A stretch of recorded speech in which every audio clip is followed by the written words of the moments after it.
tanu bɛ Ala de ye ka ɲin'a fɛ halisa an ka jamana a k'a lakana a ka jamanadenw hakiliw kɛ kelen ye a k'an dɛmɛ minnu ma faamuyali kɛ olu ka faamuyali kɛ ka dugawu kɛ ɲɛmaaw ye halisa Ala ka jamana sinsin maliyɛn minnu bɛ jamana kɔfɛ Ala ka u bɛɛ ɲuman don Mali la u bɛ yɔrɔ min na fɛnɛ Ala ka hɛrɛ k'u ye ka maliyɛn bɛɛ lajɛlen fo k'a ɲini halisa k'a fɔ jamana mago bɛ bɛn de la jamana mago bɛ faamuyali de la sabula foyi t'an bolo ni jamana kelen kɔ. Honorable an bɛ don ɲininkaliw kɔnɔna na bi jamana a bɛ dakun min kan an bɛ fɛ k'i ɲininka a la ani hakilina ye jumɛn ye don n'a nataw la jamana a bɛ se ka bɔ ka se ka prospérer cogo min na. Musa bi don ye don kɛrɛnkɛrɛnnen ka sanga ka bɛn ni Segu Tarawele Bad ale n'a tɔɲɔgɔnw olu de fagara fagako jugu la ka sababuya kɛ u tun bɛ ka jamana de kunna wolo u tun bɛ ka jamana de dɛmɛ u tun bɛ ka jamana ka danbe n'a ka hɔrɔnya k'o dɛmɛ donc n'o don ninnu sera a ka o don ninnu an ka hakili jiginw kɛ k'a fɔ Segu Tarawele somɔgɔw ye a n'a a jɛɲɔgɔn fɛn fɛn tora kɛlɛ in na depuis o wagati fo kɛlɛ bɛɛ kɔnɔ u k'a dɔn k'a fɔ ko jamana ma ɲinɛ o kɔ ko jamanadenw hakili b'u la wa k'u ma sa fu la u taara kɛlɛ mun na Ala ka kɛ arijinɛ ye u ma u somɔgɔw k'a dɔn k'u denw ye cɛfarinw de ye u sara jamana de la o hukumu kɔnɔna la fo bɛɛ k'a faamuya ko jamana ko kelen hakilina mun bɛ Mali la bi o ye Segu ninnu sara kun min nɔfɛ n'o ye jamana ka yɛrɛya ye n'o ye jamana ka yɛrɛmahɔrɔnya ye n'o ye jamana tɛ tila an bɛ o de hukumu kɔnɔna na baara caman bɛ ka kɛ ni o de ye bi n'a bɛ fɔ o ma ko souveraineté k'an ka yɛrɛya k'a sɔrɔ minnu ye dankari kɛ Segu ninnu ni na a caman dankari kɛr'u ni na mais a ma ban Segu ninnu sara ni Mali tɔgɔ de ye u sara ni Mali dɛmɛni de ye donc a bɛ kɛ anw fɛnɛ ma diyagoya ye an minnu bɛ yan bi an ka o sira kelen ta an kana u janfa an ka n'u ka miirina janfa an kana jamana janfa sabula olu sara ko Mali tɛ tila u sara k'u bɛ jamana dɛmɛ donc an fɛnɛ man ka to kɔfɛ o la donc o de la an ko bi o hukumu kɔnɔna la an bɛ jɛmu kɛrɛnkɛrɛnnen na sigi ka sanga ka bɛn yɛrɛya ko min bɛ yen taabolo min bɛ Mali la an kan ka sinsin mun kan an kan ka mun faamuya Mali ka taabolo la n'an bɛ o ɲɛfɔ donc o siratigɛ kɔnɔna la a ka kan maliyɛnw ka fɛn caman faamuya Musa diɲɛ bɛ yɔrɔ dɔ de la diɲɛ bɛ yɔrɔ min na sisan jamanaw bɛɛ bɛ ka u ka yɛrɛya ɲini mais yɛrɛya ɲinini ni min t'i bolo i bɛ t'o ɲini kɔ kan donc o siratigɛ kɔnɔna na anw ye san caman de kɛ an sago kun tɛ an ka jamana la armée wɛrɛw de tun bɛ Mali kɔnɔ yan minnu bɛ anw ka golomasiri tabagaw place ta Ala y'a kɛ bi an bɔra o bɛɛ kɔnɔ mais a ka kan jamanaden bɛɛ k'a dɔn an bɛ ka taa sira jumɛn fɛ fo bɛɛ de ko hakilina faamuya o siratigɛ kɔnɔna la Musa fo bɛɛ k'a dɔn ko an ye kɛlɛ yɛlɛma n ye jateminɛ kɛ an bɛ transition fanga min kɔnɔ a sigilen bɛ bolo damadɔ de kan a sigilen bɛ sarasiw kan a sigilen bɛ civiliw kan a sigilen bɛ fɛnɛ politikimɔgɔ dɔw fɛnɛ kan wa a sigilen bɛ fɛnɛ minnu bɛ communication fɛnɛ kɛ o fɛn naani olu de bɛ ka jɛ ka baara kɛ ɲɔgɔn fɛ o kɔnɔna la fo bɛɛ k'a faamuya ko ni nin kɛlɛ modèle nana bɛɛ b'a dɔn k'a fɔ kɛlɛ in ti ɲa fiyewu ni armée t'i bolo an bɛ fɛn o fɛn na ni armée kun tɛ an tɛ se ka nin si fɔ maintenant a kɛlɛ modèle la armée mana k'i bolo cogo cogo armée mana kɛlɛ kɛ cogo cogo fo k'a sɔrɔ civil dɔw de fɛnɛ bɛ yen minnu fɛnɛ bɛ armée dɛmɛ a ka baara la parce que a kɛlɛ a tɛna te marifa dɔrɔn fɛ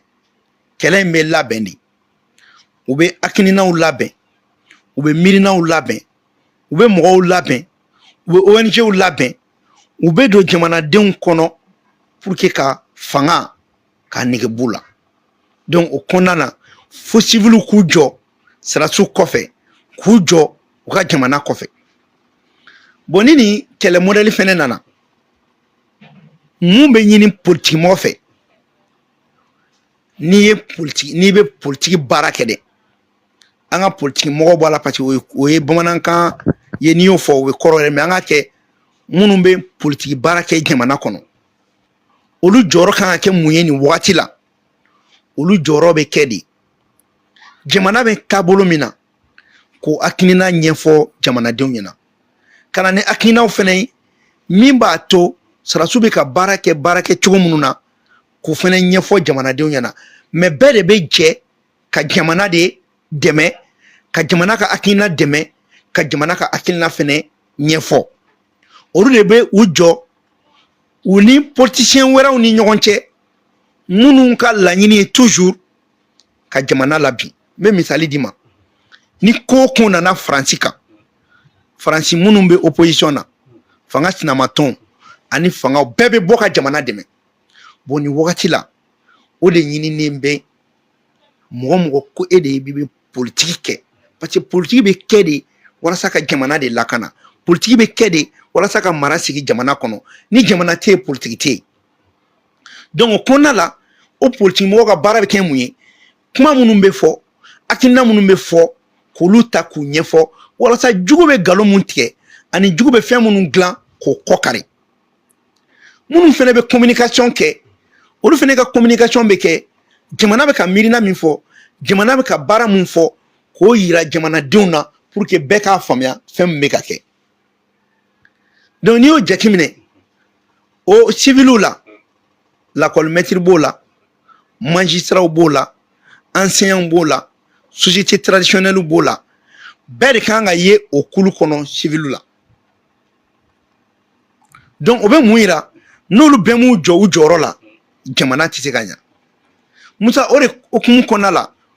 olu bɛɛ kan ka miirina kelen de fɔ miirina min bɛ taa fan kelen fɛ parce que n'aw ye nin yɛrɛya daminɛ surtout an bɛ jamana min kɔnɔ u bɛ mali ka yɛrɛya u b'a ta ka kɛ k'an b'an dan ma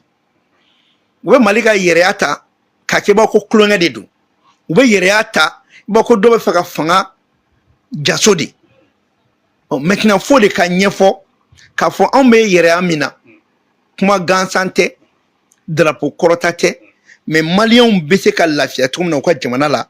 don n'a nata o de ko bɛ sen na o de kun kɔnɔna la musa ni mɔgɔ min sɔnna nin ma i bɛ sɔn u ka nkalon da i la i bɛ sɔn u k'i fa neni i bɛ sɔn u k'i ba neni i bɛ sɔn kuma modèle bɛɛ ka f'i ma parce que n'e ma sɔn o ma o ka fɛ e ma n'e ma sɔn parce que e tɛna se k'olu ka nkalon ci ka bɔ yen ka na ni tiɲɛ ye bon fo jamana la jamanadenw dɔw de ka sɔrɔ minnu bɛ bɔ ka sɔn nenini ma ka sɔn fɛn bɛɛ ma par exemple ni nin waati kɔnɔna la n'i bɛ k'i ka jamana dɛmɛ u b'i kɛ nkalontigɛla ye u b'i kɛ kalabanci ye u b'i kɛ fɛn ɲinina ye u bɛ diɲɛ jogo bɛɛ fɔ i la mais ni e y'o lamɛn dɔrɔn e b'i da di ne y'i da di e bɛ kɛnɛ to olu de bolo miirina minnu bɛ olu la ko miirina jugu ta ka don jamana kɔnɔ voilà pourquoi n'i ye jamana dɛmɛ nin waati la a bɛ ɲini fɛ i k'i yɛrɛ di de i k'i yɛrɛ sacrifier e b'i di i bɛ jɛ ko bɛɛ kɔ i bɛ jɛ a kɔ u b'i menacer fagali bɛ yir'i la fɛn bɛɛ bɛ yir'i la o bɛ k'i la ka jamana de kama wa n'i siranna o ɲɛ dɔrɔn e tɛ se ka jamana dɛmɛ bon o de la i bɛna ye dɔw ye fasoden ɲuman ye tuma min na n'a ka nɔgɔn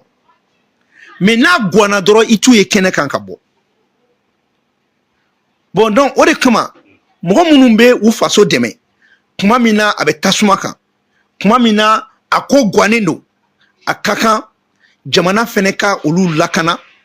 jamana k'u ka fasoden ɲumanya dɔw ye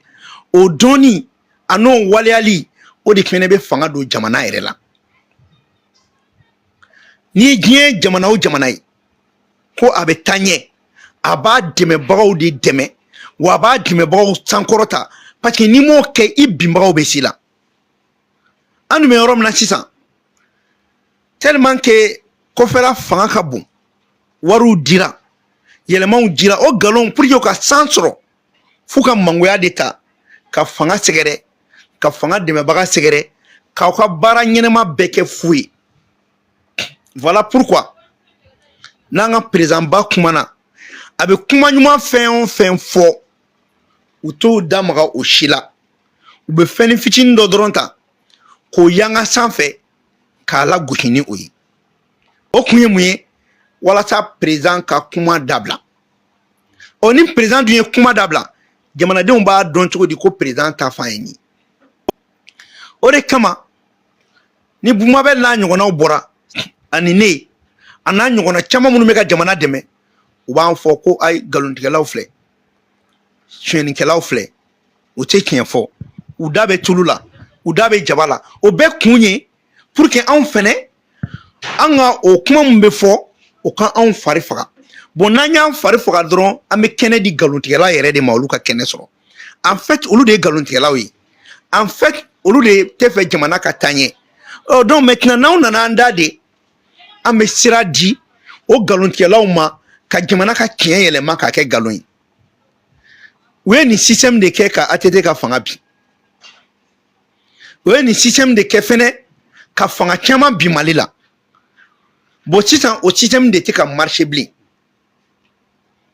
par exemple ne jateminɛ kɛ c'est vrai dɔw b'a fɔ ko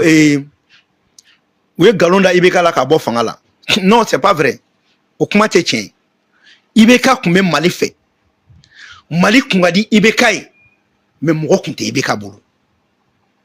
mɔgɔ de kun t'a bolo mɔgɔ minnu b'u jɔ jɔda dɔ la mɔgɔ minnu fɛnɛ bɛ kɛlɛ dɔ kɛ parce que caman kun bɛ IBK kɔ olu bɛ intérêt personnel ɲini de la o dɔnna kɛnɛ kan maa o maa kun bɛ IBK nɔfɛ n'i y'a tila kɛmɛ kɛmɛ sarada a 80 kɔ i y'a ye bi u bɛ cogo jumɛn Maliko la mais mɔgɔ ɲɛnama fɛn kun bɛ IBK nɔfɛ k'olu ye IBK ka hakilina faamuya i b'a sɔrɔ bi o bɛɛ bɛ transition in kɔ c'est pour cela mɔgɔw tɛ différence dɔ kɛ mɔgɔw ni ɲɔgɔn cɛ ni min nana ko bon IBK kun ni fɛn o tɛ o an kun bɛ Maliko kɛlɛ de la ce n'est pas que ko karisa kun bɛ ka IBK dɛmɛ o san k'o ye transition jugu ye ce n'est pas que ko karisa fɛnɛ kun bɛ M5 la k'o ye transition fɛnɛ ɲi ye non an bɛ phase dɔ de kɔnɔ phase min na n'an tɛmɛna nin bɛɛ kan IBK ko kuma tɛ bilen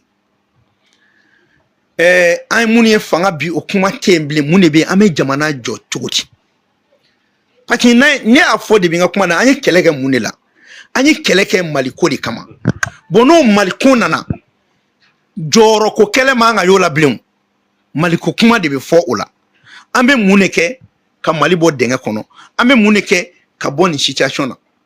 pour que k'a faamuya Musa ka IBK to fanga la depuis kuma min na Kidali minɛna fo ka IBK bɔ fanga la